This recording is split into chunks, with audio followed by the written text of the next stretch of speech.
Muito frio aí? Aqui onde que eu tô, tão friozinho danado. Tá muito não? Ó, onde que eu tô aqui, a área que eu tô aqui, tá? Eu até gosto. Eren, bom dia. Vitor. Vitor Braga, bom dia. Meu sobrenome também tem Braga. Braga.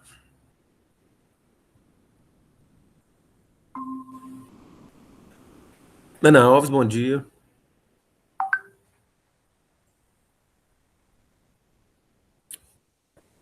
Beleza.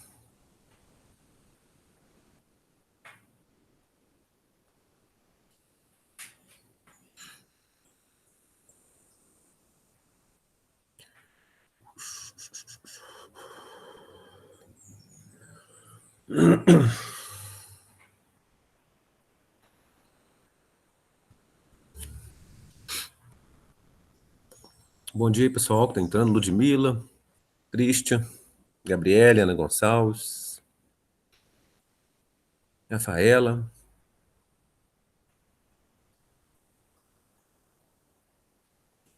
Camila. Pessoal, desculpa o atraso. Beleza. 2 minutos.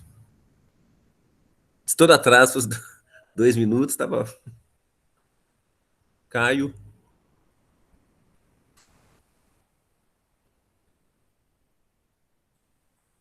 Maria Castro. A vida é assim mesmo, né? Bom dia, Giovânia. A vida é assim mesmo, mesmo sendo online, mesmo às vezes estando em casa, às vezes sempre as demandas acontecem aí, né? E acaba às vezes atrasando um pouquinho de uma coisinha ou outra. Eu tento sempre também não atrasar as situações que a gente vai, mas de vez em quando acaba acontecendo. Sempre tem algum detalhe, às vezes depende de terceiros, não depende só da gente. Então é isso, né? Simon, já que nossa vida, às vezes a gente se prende, né? Acaba se prendendo a horários, a relógio. Nossa vida é muito regada, às vezes.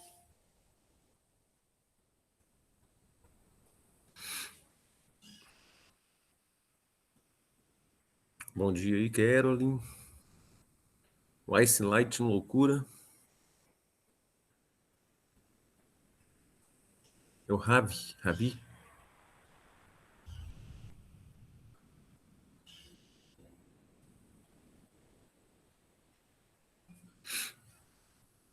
Gabriela.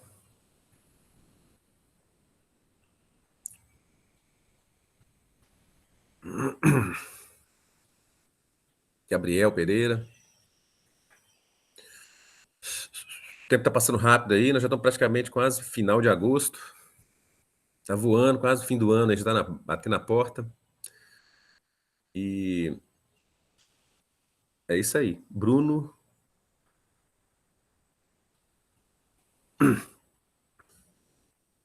É. Realmente, quando começa a agarrar muito é ruim, né? Vem terceiro. E rapidão você vai ver. Na hora que você formar aí, você vai sentir saudade acaba sentindo, inevitavelmente, sente saudades da escola mesmo em si, seja online, seja nos colegas, de situações tal. Você fala, nossa. Então, por isso que, mesmo de torcendo para o tempo passar rápido aí, que é às vezes o natural da gente, e tenta aproveitar o máximo que você puder do momento. Você acha que online é um pouco difícil sentir saudade? Assim, relativo, né? Porque é tão complexo isso, assim, né? Dizer isso aí, é porque entra o lance do calor humano aí, né? Entra o lance quando está presencial, o calor humano aí. Então, acaba, então, sendo online, a gente fica um pouco mais frio aí, relacionado à convivência mesmo. Então, um dos pontos psicológicos abordados aí nessa questão do ensino remoto online é isso aí, essa questão, porque você fala assim, a escola tem que voltar infantil, tal, principalmente, né, parte infantil, né, essa faixa de 5, 6, 7, 8, 10 anos, porque exatamente essa parte social aí que se perde quando se tem essa questão online, né, perde um pouco essa questão social mesmo, né? Então, acho que igual você falou, é isso aí que os novos tempos aí, o ensino da tecnologia, com a evolução da tecnologia e tudo mais, devemos ter cuidados para ainda não perdermos sentimentos nossos de ser humano aí, que é, né, normal de ser humano, de convivência com uma boa harmonia aí. Então, uma das preocupações realmente dessa modernidade é exatamente isso aí, que o povo vai ficar mais frio, cada um para si, assim, vai ficando independente e, na verdade, nós estamos aqui para viver e conviver também, né? Então, assim, é igual você falou, isso você tocou num tema aí, né, relacionado a essa questão de não sentir saudade, tudo. E saudade faz parte, né? É bom a gente sentir saudade de algumas coisas que a gente fez na vida, que senão passa tudo batido, como se fosse, né, tudo normal, mas assim, não sei, é bom ter, é um bom convívio, né? Mas estamos aí, é isso mesmo, então devemos tomar cuidado exatamente disso aí, para associar sentimentos, ser humano mesmo, com sentimentos de computador, online, etc. Aí. Não devemos perder a nossa essência aí, né? Do humano, né? Eu vou ler quem está no chat aqui com a gente. Peraí. Mas a gente fica ansioso mesmo, essa questão aí de formar e tudo. Realmente, eu também, quando estudava, ficava doido para. Vamos passando para frente, passando para frente. Aí, quando eu formei no final lá, falei, puxa vida, eu poderia ter feito muito mais coisas que eu não fiz. Não é que eu arrependi, mas assim, você tem aquele. Por isso que eu falo, para aproveitar o máximo que você puder agora de tudo, porque para frente você falar assim, não, a minha missão está sendo cumprida, estou fazendo o melhor que posso, da maneira que posso. É isso. Tem aquele sentimento que poderia ter feito mais. Eu, por exemplo, às vezes paro para pensar, pô, eu poderia ter aproveitado mais, ter aprendido muito mais, ter aproveitado em si as situações, né? Que eu deixei passar às vezes. A gente deixa passar. Então tá com a gente aqui o Aleph, Ana Alves, Ana Araújo, Ana Gonçalves, Brenda, Bruna, Bruno, Caio, Camila, Carla, Christian, Emily, Felipe Silva, Gabriel Pereira, Gabriela Pereira, Gabriele Pena, Giovânia Moreira, Giovana Deusdete, Ellen, Ravi, né, que é o Ice Light, no curo parece que é o Ravi, se corrija aí, Juliana Jesus, Carolyn Silva, Laura, Ludmila, Maicon, Maria Castro, Marlon, Natália Silva, Rafaela, Simon, Vitor Braga. Brenda, parece que eu falei também, que entrou depois aqui. Isso. Então é isso Bom aí. dia, Márcio. Bom dia, beleza, Samuel, beleza? Vamos falar sempre agora aí, Samuel. Bom dia. Então é isso, bola para frente. O nosso tema hoje, o tópico são as propriedades coligativas, que foi correspondente à semana 6 daquele PET 2. Então a gente está independente. Começou o PET 3, não, está cada aula assim, no sentido de um conteúdo abordado e de maneira mais assim, simples e objetiva possível, né? Porque vocês vendo aí como é que o tempo está passando rapidão.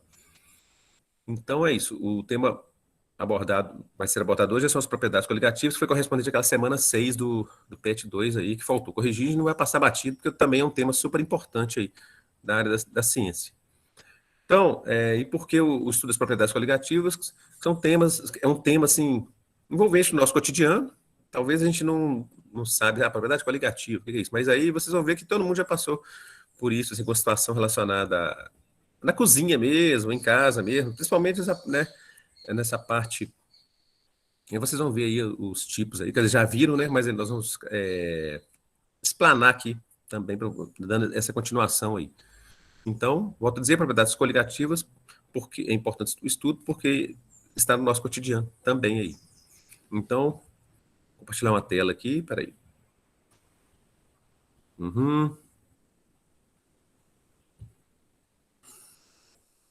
Só um minutinho aqui.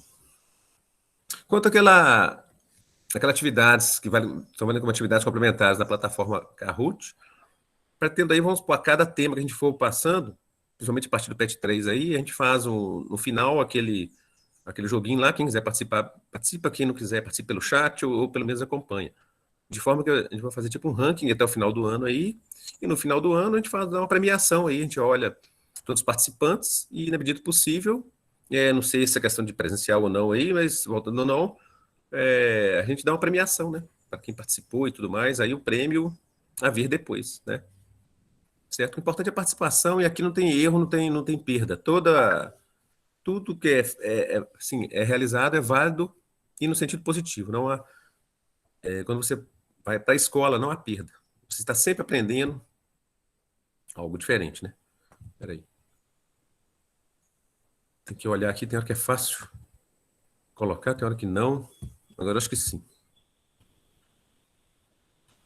Vamos ver se vai dar certo aí. Acho que apareceu a tela aí, né? Acho que tá ok, né? Sim. Beleza, né? Então é o seguinte, propriedades coligativas, nós temos 4 propriedades aí a serem estudadas. Era tonometria, ebuliometria, crioscopia e osmose. Então a gente vai ver onde que está influenciando, onde que influencia cada uma dessas propriedades aí. Essa parte de tonometria tem a ver o seguinte. Espera só um minutinho aqui. Em casa, por exemplo, quando você tem lá. Espera só um minutinho aqui. Pegando a parte aqui, inicial, peraí.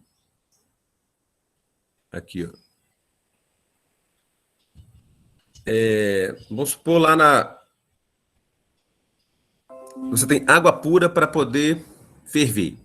Mas aí, então ela ferve, a gente sabe, aí, vamos supor, a 100 graus aí, né?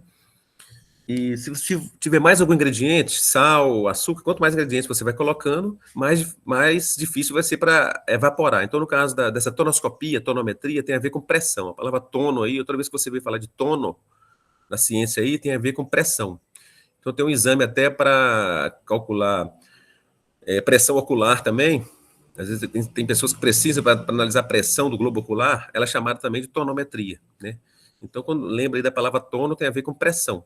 Então, outro termo utilizado relacionado para esse lance de pressão é a palavra volátil. Então, quanto mais volátil for uma substância, é porque ele evapora mais facilmente.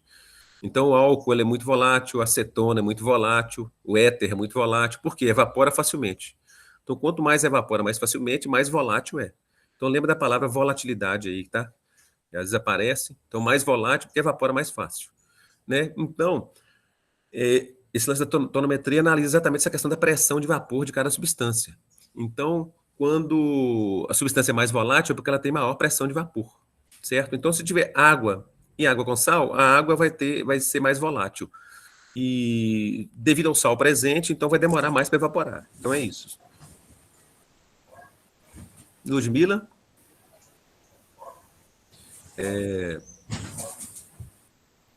Se tiver, por exemplo, água, sal e açúcar, vai demorar para evaporar mais ainda. Então, quanto maior a quantidade de partículas em uma solução, menor será a pressão de vapor, certo? Então, essa tonometria é basicamente isso aí.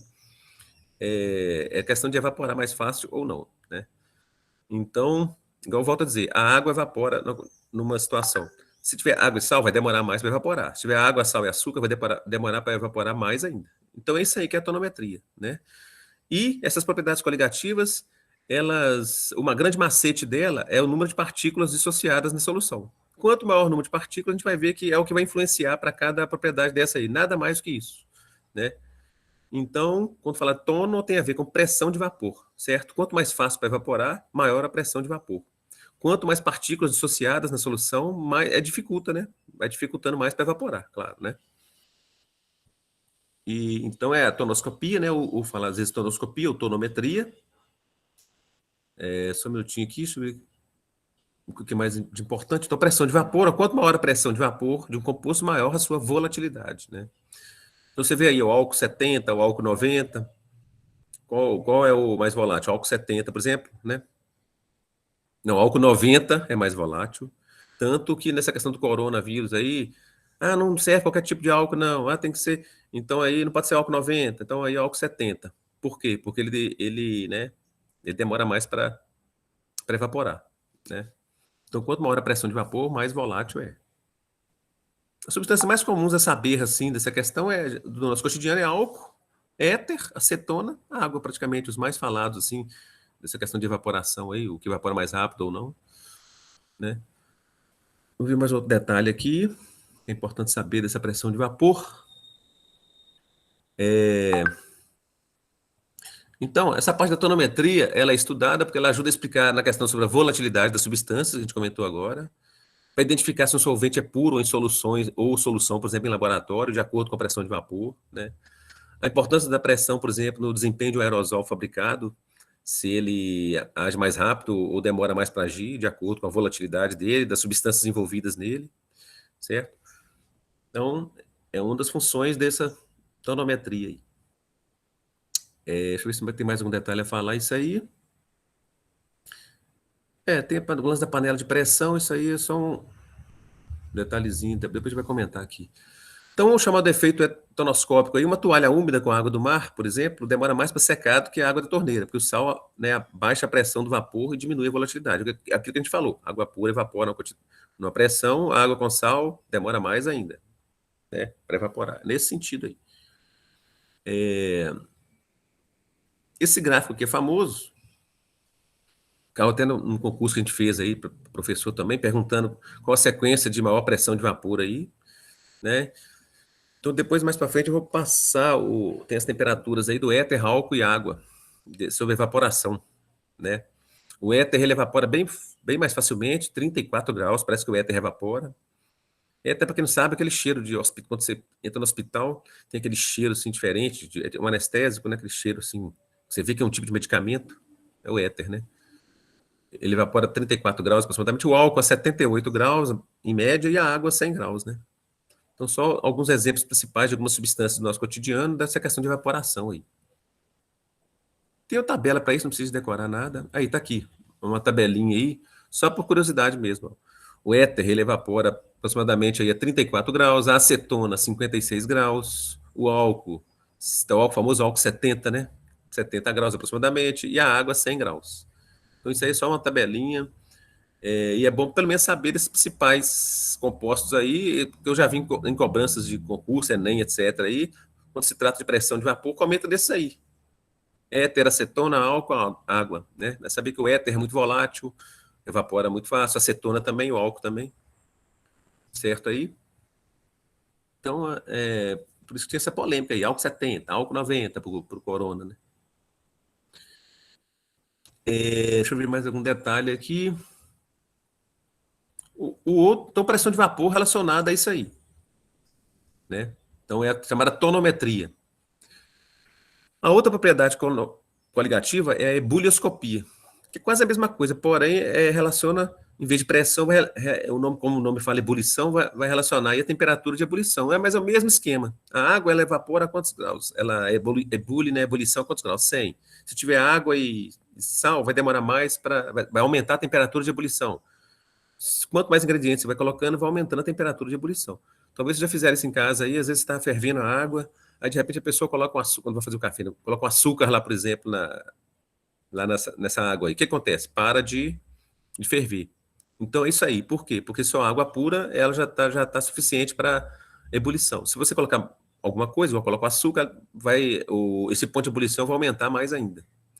Então a ideia continua sendo a mesma. O soluto dissolvido, ele dificulta o escape das moléculas do solvente, né, para estado gasoso. Quanto maior a quantidade de partículas do soluto dissolvido na solução, maior será o ponto de ebulição. Então é isso aí, gira em torno da mesma coisa. As propriedades coligativas giram em torno da natureza, da quantidade de partículas dissolvidas em uma solução. Quanto maior o número de partículas, vai demorar mais para evaporar, vai demorar mais para ferver. É exatamente isso aí que se trata.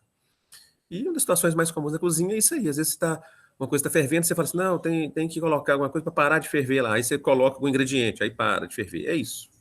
Então é ebuliometria, né? Ou ebulioscopia. Tem uma diferença aí, tanto a evaporação quanto a ebulição é a passagem do estado líquido para o estado gasoso. Mas por que pode falar evaporação, ebulição? Qual a diferença disso aí? A diferença é na rapidez, né? A evaporação é um processo mais lento. Então, uma roupa secando no varal, por exemplo. Agora, ebulição é quando tem, por exemplo, alguma fonte que faça com que essa evaporação seja mais rápida. Igual você está fervendo a água, está o fogo lá, faz com que as moléculas agitem e a evaporação é mais rápido. Então, evaporação é um processo mais lento. Ebulição é um processo rápido, mais rápido. Mas todos dois são do líquido gasoso. Então, guardo aí esses dois processos, evaporação e ebulição, Transformação do estado líquido para o estado gasoso. Evaporação, processo mais lento, tipo a roupa secando no varal, uma poça d'água secando. E a ebulição é um processo mais rápido, né? A água fervendo, não é isso? Deixa eu ver mais algum detalhe da ebuliometria. Uhum. Deixa eu ver só um minutinho aqui. Então, é o que a gente falou. Tem dois exemplos de ebulioscopia, tem a água e a água mais glicose. Então, a água vai ferver a uma temperatura, mas a glicose vai aumentar essa temperatura aí, vai demorar mais para ferver, ok? Quanto mais ingrediente vai colocando, mais vai demorando para ferver. Gira em torno disso aí, a ebuliometria aí. Uma questão bem relacionada a esse ponto de ebulição varia muito com a altitude também, que eu já cansei de ver em provas do Enem aí, essas avaliações externas, eles cobram essa parte aí, da relação do ponto de ebulição com a altitude. A gente falou que ponto de ebulição e altitude, quando aumenta a pressão, aumenta, né, também a temperatura de ebulição. Aumenta a pressão, aumenta a temperatura. Então é a mesma coisa. É só saber quanto mais alto o local, menos ar tem, menos pressão tem. Então menor vai ser a temperatura de ebulição. Então vamos dizer assim que no Rio de Janeiro, que é nível do mar, a água ferve a 100 graus. Aqui em Mariana está a 697 metros de altitude, né? Aproximadamente aí. Isso, estou falando assim, a sede centro Mariana, porque Cartucha, por exemplo, aí deve ser o quê? 1.300, pico da Cartucha aí. Então, varia a questão do ponto de ebulição com a altitude, né? Então, quanto, assim, mais baixa a cidade, o Rio de Janeiro está no nível do mar, então a água ferve a 100 graus. Mariana, aproximadamente 700 metros aí, então a água já ferve a 98 graus, é assim. E no pico do Everest, que é quase 9.000 metros de altitude, então a água lá ferve a 78 graus. Então, é só você guardar isso aí. O ponto de ebulição vai acompanhando a altitude aí. Então, eu já vi até uma questão do Enem relacionada a isso aí. Então, é só lembrar que quanto mais alta a cidade, menos ar tem, mas lembra aí quando você está subindo o morro, que é mais difícil para respirar, então é menos pressão. Quando fala menos pressão atmosférica, é menos ar, né? Então, e menor a pressão, menor a temperatura de ebulição também. Então, tem aí Santos, São Paulo, Campos do Jordão e Pico do Everest. Em Santos, por exemplo, é onde tem a maior temperatura de ebulição, que a água ferve a maior temperatura, aproximadamente 100 graus aí, né, nível do mar. E quando for no Everest, 70 e poucos graus. Então pode ver que lá no quanto mais alto for o local, se você for cozinhar o alimento, vai ser mais devagar, né? Vai ser mais complicado para você cozinhar, né? A temperatura mais baixa. Então lembra essa relação aí, da altitude com o ponto de ebulição, certo? Quanto menor a pressão, menor a temperatura de ebulição. Então quanto mais alto o local, em La Paz, na Bolívia, lá, 4.000 metros de altitude. Então, menor temperatura de ebulição, menor pressão, é assim. E quanto mais próximo do nível do mar, mais ar tem, né? E maior a temperatura de ebulição de uma solução, aí, uma substância. Então, sobre ponto de ebulição e altitude, beleza. E a outra relação, que é muito caseira, assim, no caso da casa aí, é a famosa panela de pressão, né? A panela de pressão ela aprisiona o vapor. Então, ou seja, o nome já fala, aumenta a pressão, também aumenta a temperatura de ebulição. Então, quando tiver dúvida numa questão, quando falar de pressão e temperatura de ebulição, lembra da panela de pressão, porque aumenta a pressão e aumenta a temperatura também. Porque normalmente, igual eu falo, é 100 graus para a água, mas se estiver dentro da panela de pressão com um alimento lá, vai ser 110 graus, 115 graus. Então, dentro da panela de pressão, aumenta a temperatura também. Então, se você lembrar isso aí, pressão e temperatura andam lado a lado, são proporcionais, né? A gente comentou aqui já da altitude, né? Então a gente já trabalhou aí a tonometria, que é da pressão, né? Já trabalhou a temperatura de ebulição, que é da ebuliometria. E agora vamos falar da criometria ou crioscopia. Isso aí tem a ver com gelo. Toda vez que você ouvir relacionado à ciência, crio alguma coisa, é congelamento. E um dos famosos, assim, um dos processos mais famosos relacionados à criometria aí é aquela questão do armazenamento de sêmen, né? Da inseminação artificial. Então, tem um produto que congela sêmen aí, não sei se alguém sabe aí, qual o produto que consegue armazenar sêmen, que posteriormente é utilizado para inseminação artificial. Não sei se alguém sabe aí, para armazenar o sêmen, é o. Não sei se alguém sabe, pode comentar aí. É o nitrogênio líquido, né? O nitrogênio líquido, ele armazena o sêmen. Então, não tem assim, muito comentário a respeito disso, mas se a pessoa, que vamos supor, quiser ter um filho daqui a 50 anos, então o sêmen dele fica armazenado, aí depois tem a questão da inseminação, né? Então, consegue fazer isso aí, com o processo de criogenia que fala, né? Então tem a ver com crio, que é a questão do ponto de congelamento. Aí segue o mesmo esquema. A água congela a 0 graus. Se tiver água e sal, vai o quê? Vai demorar mais para congelar. Quanto mais ingrediente você vai colocando, vai demorar mais para congelar aí, né? Então a água pura propriamente é 0 graus, né? Se for água mais sal, vai o quê? Vai menos 2 graus e assim vai, né? Então é o mesmo esquema. Quanto maior a quantidade de partículas do soluto dissolvido na solução, né? Maior será a redução do ponto de fusão.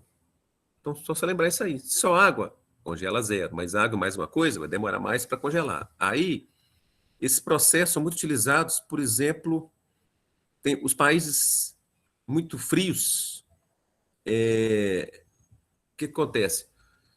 Poderia congelar o combustível, a gasolina dentro do radiador do automóvel lá, poderia congelar o combustível. Então, eles colocam um aditivo exatamente para poder que o combustível não congele. É o etileno glicol, né? O dietileno glicol, que foi o mesmo processo aí da cerveja Baker aí, que teve aquele problema lá com exatamente o mesmo produto.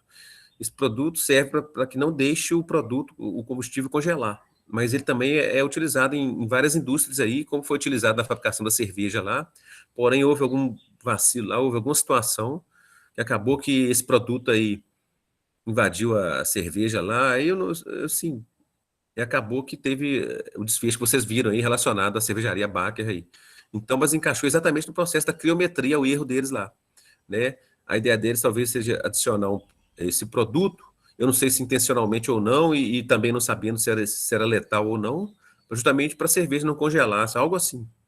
Só que, ao longo do tempo, foram acontecendo mortes aí, e coincidentemente, as mortes foram ocasionadas, coincidentemente, pela questão do produto aí da barca que vocês viram, né? Assim, teve só em Belo Horizonte, eu até conheço, um dos que ficou lesionado por isso aí, sequelas que teve que fazer hemodiálise, ele até é parente de um outro colega meu, é conhecido dele. Então, ele sofreu isso aí. Teve alguém no interior também de Minas, que faz a cidade de Ubar, que foi visitar a filha dele em Belo Horizonte, acabou sendo premiado por essa cerveja aí. Olha só que cada coisa que acontece, né, na vida. Então, assim, foi devido a esse produto aí, o etileno glicol. E eu não sei se anteriormente, não sei se anteriormente também já haviam acontecido outras mortes aí que o povo não ligou ou não se deu o fato, pode ser até relacionado a isso, mas aí, dessa vez, investigaram e viram que foi devido à ingestão aí de cerveja contaminada com etileno glicol, que depois eles viram lá. Né? Então, relaciona esse processo aí da criometria, por isso que eu falo que é um processo assim, do dia a dia, né? E aí eu já não sei o teor que ficou, igual eu falei, qual foi o erro que aconteceu lá, que o etileno glicol invadiu a cerveja, porque no caso para não congelar o combustível, tem que colocar na gasolina, no caso, mas aí a cerveja já é questão alimentícia, né? Então aí acabou acontecendo a merda que aconteceu. Para derreter neve também, países muito frios aí, às vezes tem neve nas estradas, eles colocam sal para derreter a neve, né? Porque, na verdade, gelo, água sólida, gelo, se colocar mais algum ingrediente, vai derreter, né?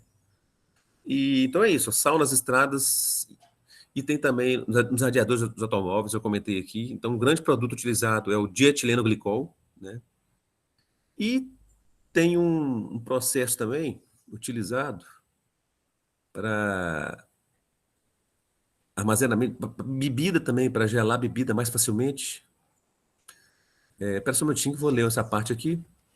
Então, nos carros é comum adicionar um anticongelante nos radiadores, o etileno glicol. Essa substância, em uma solução com a água, diminui a temperatura de congelamento para menos 37 graus, tá vendo? Então, o etileno glicol é utilizado para não deixar o combustível congelar e é utilizado também nas cervejarias e outras indústrias aí, certo? Agora, o macete mesmo que aconteceu lá, o erro, assim, não dá para entender direitinho até hoje, não. Até gostaria de entender, porque encaixa nesse processo aqui nosso aqui, né? Eu não sei se alguém já fez esse processo também aqui para congelar bebidas, por exemplo. É uma ideia também. Então, às vezes você quer congelar a bebida mais facilmente lá. Claro, tem o gelo. Você pode adicionar sal também, né? Então, ó, coloca o gelo, depois distribui as bebidas dentro do recipiente, coloca o gelo cobrindo todas as bebidas, depois faça uma mistura de água com sal. Aí você coloca água com sal lá, o que acontece? Vai derreter aquele gelo e você também pode jogar álcool, né? Porque o álcool ele absorve, assim, quando você joga o álcool, depois da evaporação do álcool, ele absorve energia. Então, quer dizer, favorece mais o congelamento ainda. Então, um dos macetes utilizados, algumas pessoas até utilizam, né? Colocar o gelo, depois colocar água com sal e depois álcool. Então, também encaixa nesse processo aí relacionado à criometria aí, certo? Então, é um processo bem prático aí, né? Água com sal e com gelo aí. Claro que vai depender da quantidade de bebidas que você tem e do tanto que você coloca. Tudo é proporcional, né? As quantidades aí, certo? Processo de criometria aí. Não sei se alguém já viu alguém fazendo isso aí ou não, mas é bem comumente utilizado aí, né? Outra coisa que... Então é isso. Deixa eu ver mais um detalhe que eu possa comentar. Um outro processo também... Não, peraí. Vamos fazer esse exercício aqui, ó. No congelador, 5 formas, contém líquidos diferentes para fazer gelo e picolés, né? Então, é só um exemplo aqui, só para indicar essa questão de criometria. Está perguntando assim, vai congelar primeiro a forma que contém? Então, tem lá, na letra A, água pura, na letra B, água com 50 ml de suco de limão, letra C, água com 100 ml de suco de limão, letra D, água com suco de limão e açúcar, letra E, água, suco de limão e açúcar também. Então, vai congelar primeiro, claro, só a água pura, né? Água pura congela 0 graus. Se tiver água mais alguma coisa, vai demorar mais para congelar. Então é só para ilustrar essa questão da criometria que a gente está trabalhando aí. Quanto mais ingredientes colocar, mais vai demorar para congelar, né?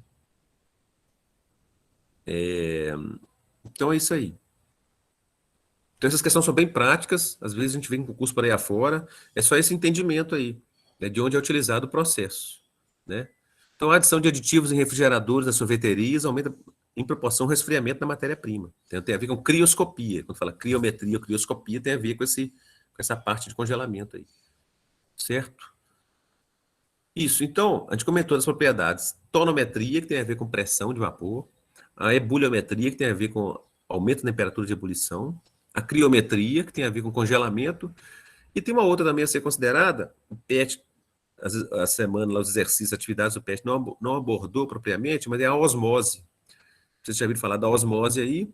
A osmose, né, é a passagem, tem muito na biologia estudado, porque é muito envolvente no ambiente, em certos processos também, essa questão da osmose, que é a passagem de solvente de um meio menos concentrado para um meio mais concentrado. Aí é onde pode ser utilizado essa questão da osmose aí. Já ouviram falar, talvez, que a pessoa se ingerir muita água do mar, por exemplo, causa desidratação. Pode causar desidratação, porque a água da célula está uma temperatura, está uma concentração.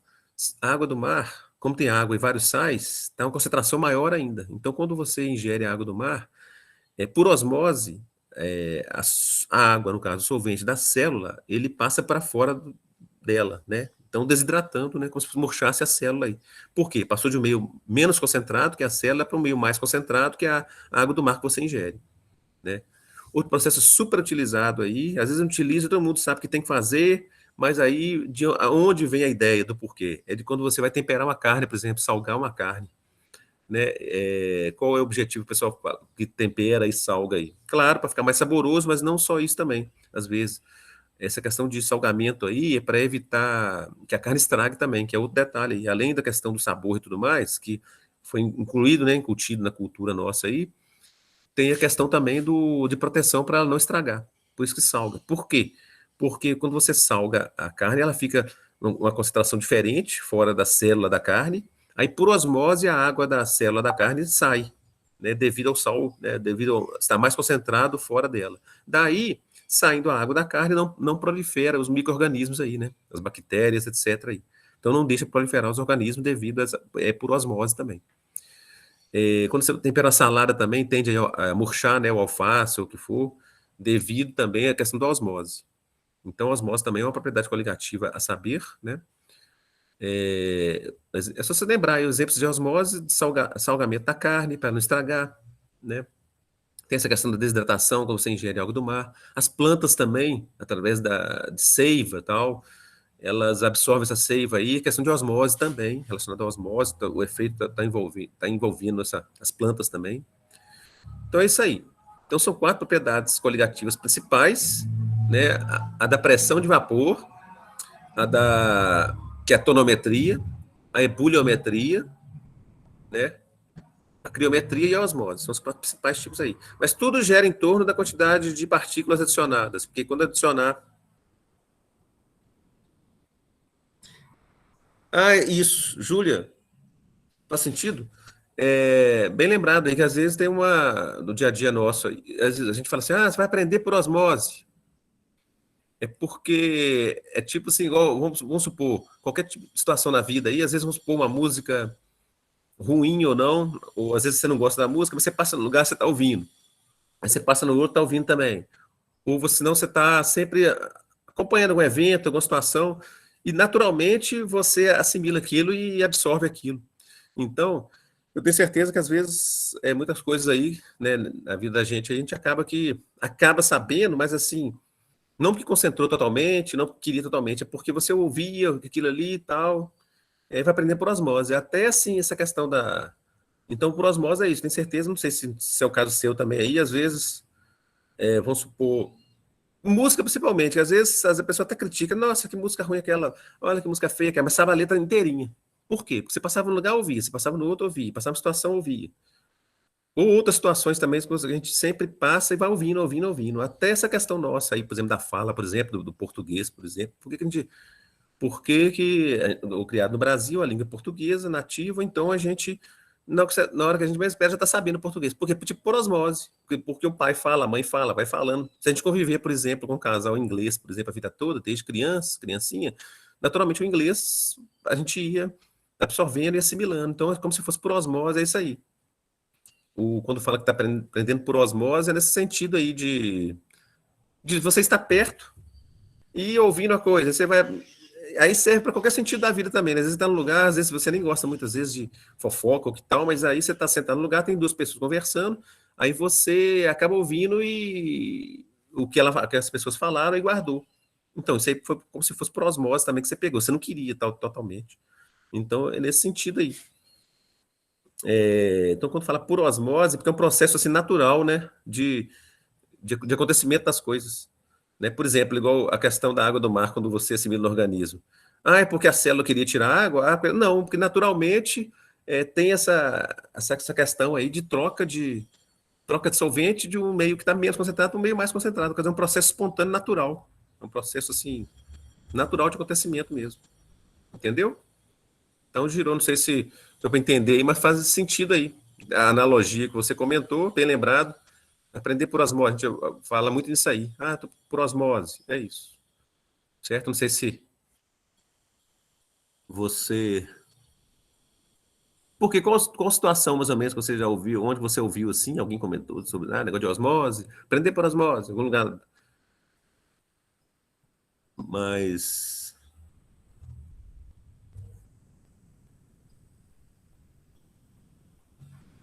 Fulano quer aprender, mas não quer estudar. Isso mesmo. Exatamente. Ou às vezes não quer estudar, ou às vezes tem muita dificuldade. Então, tipo isso. Aí você vai aprender como? Por osmose. Tipo isso, sim. Então, às vezes, ele vai para a escola, por exemplo, só que ele não quer estudar tanto que o pai obrigou a ir. Mas na escola, com certeza, ele vai aprender alguma coisa. Você vai perguntar para ele alguma coisa, ele vai saber por onde veio esse aprendizado aí, por osmose, porque ele estava lá presente, entendeu? Por isso que é nesse sentido aí mesmo, né? Então, é uma das propriedades aí. E a nível de concurso aí, o que eu mais já vi relacionado a essas propriedades são relacionado à osmose, aí, o salgamento da carne. Por que salga a carne? Para ela não estragar, né? E então ficar atento a isso aí, salgamento de carne, quanto à osmose. Isso, da criometria, essa questão aí de pontos de congelamento, quando você coloca mais uma solução, essa do automóvel aí, de colocar sal na neve também, eu já vi falar, coloca sal na neve muito, de colocar algum produto no radiador de um automóvel, isso aí já vi também relacionado, sobre a criometria. Sobre a temperatura de ebulição, porque a pressão e altitude, já vi várias questões relacionadas, então só você saber. Quanto mais alta a cidade, ninguém é obrigado a decorar, como é que eu vou saber qual a altitude do local? Mas isso aí é dado no exercício. Ou se não, por assim, como diz também, né, por osmose, a gente saca, assim, por exemplo, que se falar pico da neblina em Rio de Janeiro, aí dá para você saber, mesmo não sabendo a altura do pico da neblina propriamente, mas sabe que o pico da neblina está no local mais alto, então é menos pressão, né, menos temperatura de ebulição. Então, esse tipo de situação.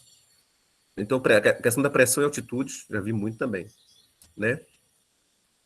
E a questão da pressão de vapor é saber aí que volátil, qual elemento, qual composto que é mais volátil, é o que evapora mais facilmente. Então, os que eu mais já vi é o éter, acetona e álcool. Os que mais aparecem, éter, acetona e álcool, evaporam mais facilmente, né? E tem uma pegadinha também no exercício que até teve na semana do PET, na atividade de correção do PET aí, a gente vai ver, porque tem composto iônico e composto molecular. O composto iônico, as partículas, assim, sal de cozinha, que é o NaCl, ele desmembra em Na mais e Cl menos. Então tem duas partículas, né, de sódio e de cloro, do Na e do Cl. Agora, quando é açúcar, quando é composto molecular, principalmente os que eu mais já vi no exercício, é açúcar, glicose e ureia. Esses não desmembram. O composto molecular, ele não desmembra. Então a gente viu lá a fórmula da açúcar, C12H22O11. Mas desmembra isso, C12H22O11? Não, não desmembra. Então, quando o composto molecular ele não desmembra, então é uma pegadinha que tem. Mas aí geralmente aparece três compostos moleculares a nível de exercício, que é a glicose, a sacarose e a ureia. Então agora aqui, então, as principais propriedades coligativas girou tudo nessa questão da natureza das partículas do soluto na solução. Aí, espera só um minutinho que eu vou voltar aqui. Aí, peraí, a gente colocar aqui, ó. Segundo ano, deixa eu ver se é esse aqui. Então, vai ser esse aqui, só um minutinho aí. Só um minuto. Aqui. Deixa eu dar para compartilhar aqui agora. Tá.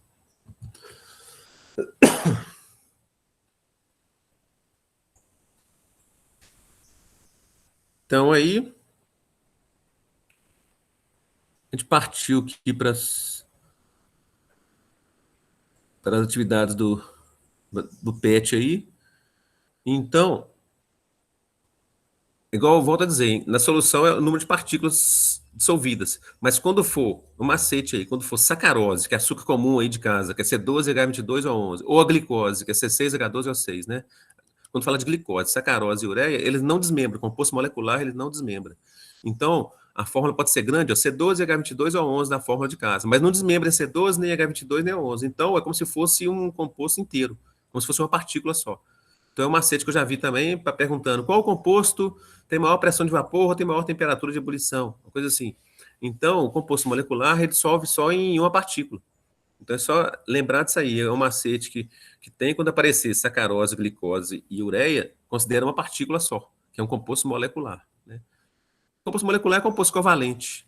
E, geralmente, os compostos, né, a gente viu lá os tipos de ligações iônicas, quando eram com elementos longe um do outro na tabela periódica, né?